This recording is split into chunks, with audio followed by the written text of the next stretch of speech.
Hello friends, my name is Mustafa and this is MK Fingerstyle Academy.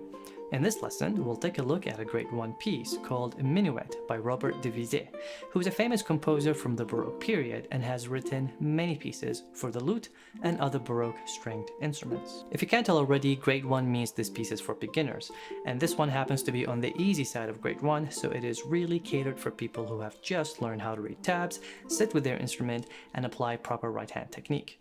You'll need to know your F major, G minor, C major, and D minor chords for this song, and you'll play the chords on the first beat of each bar. So in essence, this feels like a chord melody style arrangement. If you need help learning all the basics I've just mentioned, alongside proper right hand free stroke technique and proper left hand technique with more Grade 1 pieces, then check out my Ukulele Fingerstyle Basics course, which teaches you all that I've just mentioned, plus more essentials for beginners, and walks you through grades 1 to 5 with over 35 songs.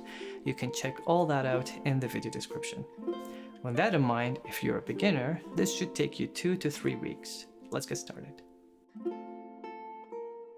Alright, so the minuet is in 3/4 time signature, which means there are 3 beats in each bar. The first bar starts with an F major chord, so we're going to strum it down, focusing on the melody note, which is the open A or the open first string. Once we play that strum, we're going to use our middle finger or index finger to play the next melody note. And then we're going to alternate our right hand fingers to play the B flat or the first fret. Notice how I kept my second finger on that bass note so it rings across the entire bar.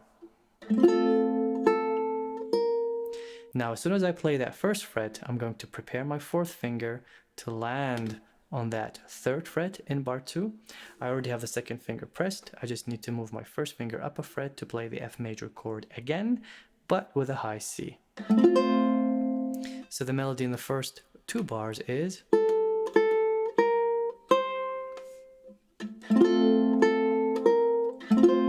now, once I play that F major chord, I'm going to use my fourth finger and position shift to the 5th fret. And then I'm going to alternate my right hand technique to play 5th fret, first finger on the 3rd fret, and then I'm going to position shift back to the 1st fret, and then the open, and then I'm going to set up a G minor chord. It is very important that you alternate your right hand fingers whenever you play multiple notes on the same string. In this case, you're playing 5, 3, 1, 0, so that's 4 notes on the first string, so you're going to alternate your right hand fingers 4 times. Now in bar 3, we're going to set up a G minor chord. If you watch my other tutorials, you would see that I like to play the 3rd fret with my 4th finger.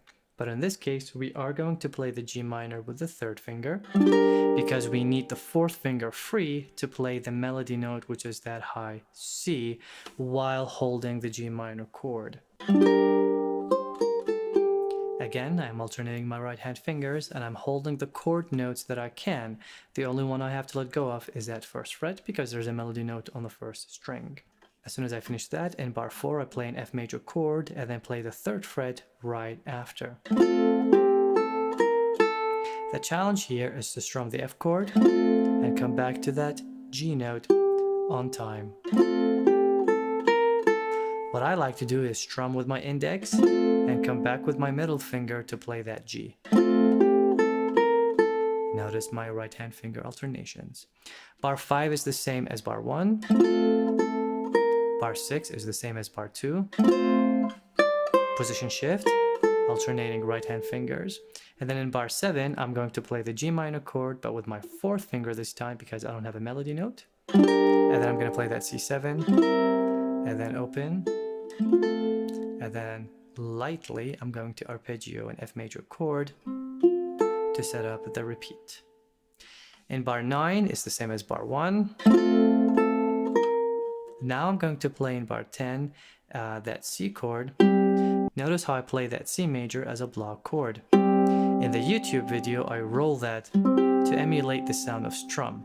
That's a little bit too complicated for a Grade 1 technique, so you would focus on playing it as a block chord. If you strum it, just make sure you stop the strum on the 2nd string and not play the 1st string by accident. So that's bar 9, block chord, alternating right hand fingers, middle, index, and then D minor chord, that's second, third, and first. And then while holding the D minor chord, I'm going to use my fourth finger to play that third fret.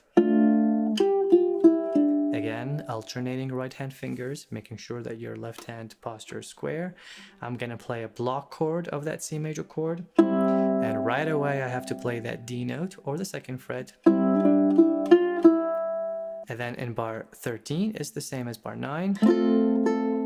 Block chord, same as bar 10. Now it's gonna be a D minor chord. Then you're gonna play the C chord with a suspended note. Then you're gonna pull off. And then you're gonna play open, and then F major chord. And that's it. Most of the bars in this piece repeat. So you're really working once and gaining 2 or 3 bars at the same time, which allows you to play a longer piece, which is great for beginners. With that in mind, I hope you've learned a few tricks to be able to play this piece. Please send me a video when you are able to play it with your performance. I would love to check it out and possibly send you feedback.